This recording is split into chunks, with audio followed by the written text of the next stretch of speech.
কোটি টাকা ইনকাম, তার বছরে কোটি কোটি টাকা তার ইনকাম, এক মাসে ইনকাম 1 কোটি টাকা, কিন্তু দেখা যায় মাসে একটা হসপিটাল বিল পরিশোধ করতে তার চলে যায় 50 লাখ টাকা।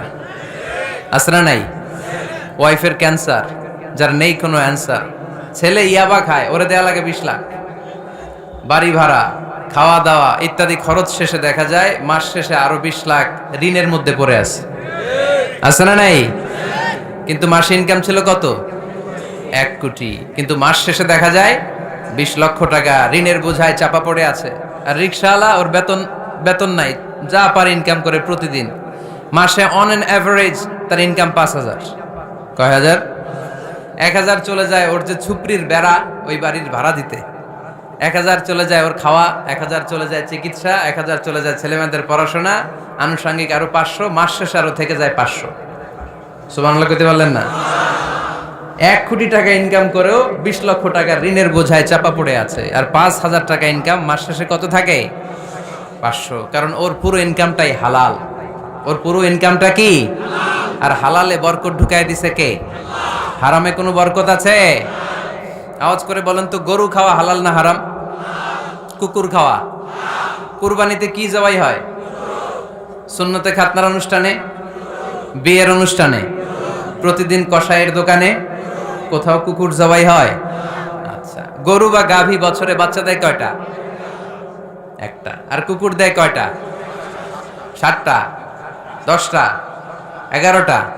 জন্ম নিয়ন্ত্রণ নাই তো, দেদারসে দিচ্ছে, ফ্যামিলি প্ল্যানিং নাই, তাই না? আচ্ছা, তো দেখেন, গরু বাচ্চা দিল কম, কুকুর বাচ্চা দিল বেশি। গরু জবাই হয় বেশি, কুকুর জবাই হয় না।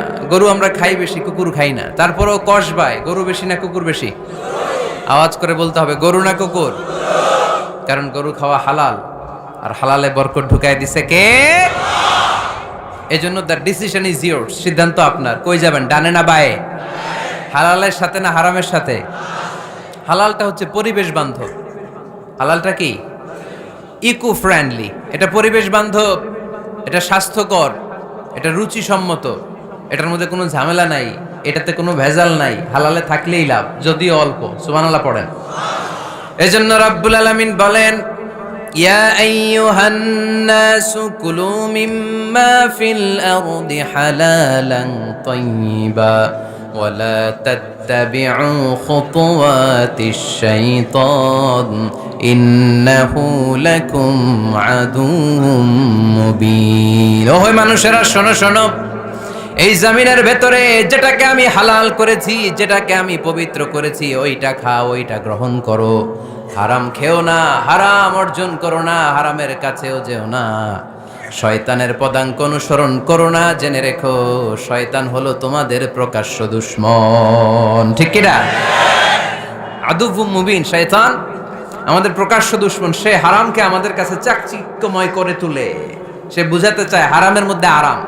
আসলে হারামে আরাম আছে, হালালের মধ্যে বরকত। এজন্য আমরা সবসময় হালাল অবলম্বন করব। রাজি আছেন তো?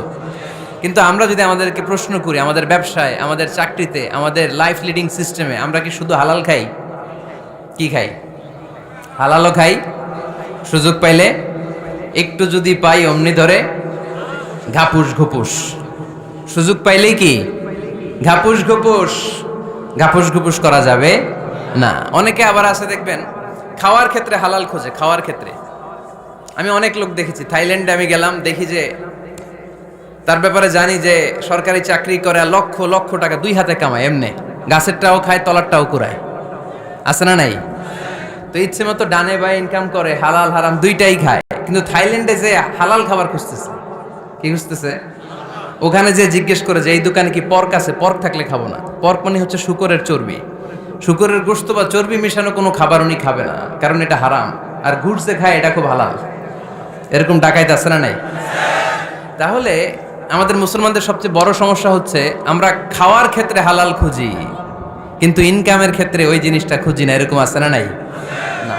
Your food should be halal, your drinks should be halal, your income should be halal, your dress up, your fashion should be halal, and your entertainment should be halal. আপনার পোশাক হতে হবে হালাল, আপনার খাদ্য হতে হবে হালাল, আপনার উপার্জন হতে হবে হালাল, আপনি যে বিনোদন করছেন এই বিনোদনটাও হতে হবে হালাল। চিল্লায় বলেন ঠিক কিনা? হালাল বিনোদন লাগবে, হালাল ড্রেস আপ লাগবে। ছেলেরা কি স্বর্ণ পড়তে পারবে? ছেলেরা কি সিল্কের জামা পড়তে পারবে? আমরা সিল্কের জামা পরি না, এটা আমাদের জন্য হারাম করেছে কে? ছেলেরা জুয়েলারি পড়তে পারবে? গলায় চেন পড়তে পারবে? হাতে ব্রেসলেট দিতে পারবে? আছে না নাই? এখানেও অনেকের আছে না নাই? দেয়া যাবে?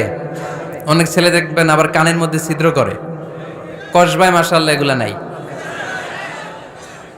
আমি বাঁচায় দেওয়ার জন্য কইলাম নাই, আবার ওরা কয় আছে। আছে আছে না, এগুলো করা যাবে? দাড়িতে চুলে কালো রং দেয়া যাবে? এটা ধোঁকাবাজি। এটা কি? মান গাশশানা ফালাইসা মিন্না। আল্লাহর হাবিব সাল্লাল্লাহু আলাইহি ওয়াসাল্লাম বললেন, the person who deceives us he is not among আস।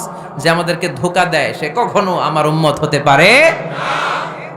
মদিনার খেজুরের বাজার ভিজিট করতে গেলেন আল্লাহর হাবিব সাল্লাল্লাহু আলাইহি ওয়াসাল্লাম, অডিট করতে গেলেন।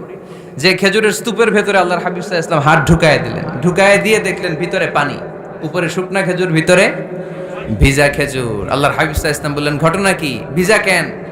ব্যবসায়ী বলতেছে বৃষ্টি হয়েছিল। কি হয়েছিল? তো বৃষ্টি হইলে তো তার নমুনা সব জায়গায় থাকবে। তখন আল্লাহর হাবিব সাল্লাল্লাহু আলাইহি ওয়াসাল্লাম দাঁড়িয়ে বলেছিলেন, খবরদার, মান গাশশানা ফালাইসা মিন্না। যে আমাদেরকে ধোঁকা দেয় সে আমাদের দলভুক্ত হতে পারে না। এজন্য আমরা যেন কাউরে ধোঁকা না দেই, আমরা যেন হারামের সাথে সম্পর্ক জুড়ে না দেই। আমাদের সম্পর্ক হবে হালালের সাথে। চিল্লায় বলতে হবে কিসের সাথে? আজকের মাহফিলটা তখনই সার্থক হবে যখন এই কথাগুলো শুনে আমরা এই সিদ্ধান্তে উপনীত হতে পারবো যে আমার ফুড, আমার ড্রিঙ্কস, আমার ইনকাম, আমার ড্রেস আপ, আমার এন্টারটেইনমেন্ট, আমার সব কিছু হালাল দিয়ে আমি সাজাবো। আমার জীবনটাকে আমি হালাল দিয়ে সাজাবো। রাজি আছি না নাই? সব হালাল হইতে হবে। নারীদের ফ্যাশন, অনেক নারীরা ফ্যাশন সচেতন। খবরদার, নারীরা টাইট ফিটিং পোশাক পরতে পারবে না। পারবে? পাতলা পোশাক পরতে পারবে না। তারা নিজেদেরকে আবৃত করে রাখতে হবে। টাইট ফিটিং পোশাক পরতে পারবে না, অন্য ধর্মের পোশাক পরতে পারবে না, পর চুলা লাগাতে পারবে না। এই ফোর কর্নার্স, এই বর্ডারগুলো মেনে নারী যে কোনো ধরনের ফ্যাশন নিতে পারে। এই ফ্যাশনগুলোকে বৈধ করেছে কে? এজন্য রাব্বুল আলামিন বলেন, ইয়া আইয়ুহান নাসু কুলু মিম্মা ফিল আরদি হালালান তাইয়্যিবা ওয়ালা তাত্তাবিউ খুতুওয়াতিশ শাইতান ইন্নাহু লাকুম আদুউম মুবিন। সুবহানাল্লাহ পড়েন। ওহে মানুষেরা, এই জমিনে যেটা পবিত্র আর হালাল বলে আমি ঘোষণা দিয়েছি সেটা খাও, কারণ সেটাতেই বরকত। আর শয়তানের পদাঙ্ক অনুসরণ করো না, কারণ শয়তান তোমাদের প্রকাশ্য শত্রু। কথাটা বলেছেন কে? তাহলে আমরা হালালের পক্ষে না বিপক্ষে? এই আপনাদের গলার আওয়াজ। হালালের পক্ষে না বিপক্ষে? হারামের পক্ষে না বিপক্ষে? আমরা আমাদের জীবনটা হালাল দিয়ে সাজাতে চাই কি চাই না? কারণ হালালে বরকত ঢুকাই দিছে কে?